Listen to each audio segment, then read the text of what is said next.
No one remembers the sound first. They remember the silence that came after. It was supposed to be a normal journey, a passenger train cutting through the countryside at full speed, carrying families, workers, students, and tourists toward their destinations. The tracks were familiar, the route was routine, nothing felt wrong.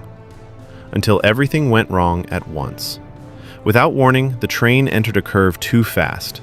Metal screamed against metal, windows shattered, the world flipped.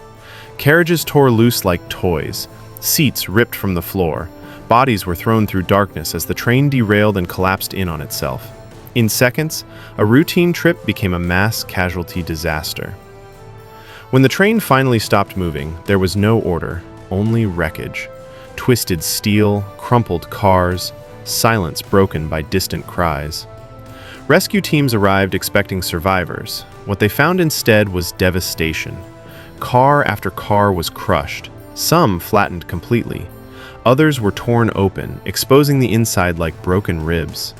First responders moved carefully, calling out, searching for signs of life. Then, something impossible. From one of the most destroyed sections of the train, a man stepped out. He wasn't carried. He wasn't pulled free. He walked.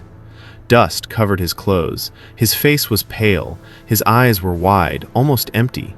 But there was no visible blood, no broken limbs, no collapse. He stood there, alive, while around him people had not survived.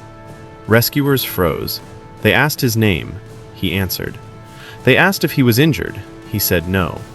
Doctors later confirmed the truth. No fractures, no internal bleeding, only shock. Investigators were stunned. The section of the train he had been sitting in was one of the worst hit. According to physics, according to probability, survival there was nearly impossible. Experts believe a chain of small miracles saved him. The angle of impact, the exact moment the car twisted, where he was seated, how the metal folded around him instead of through him. Everyone around him died instantly. He survived without a single major injury. Today, he says he doesn't remember the crash itself, only waking up in silence, surrounded by destruction, realizing he was still breathing when others weren't. A survivor not because he was stronger, not because he was smarter, but because fate, for reasons no one can explain, chose him.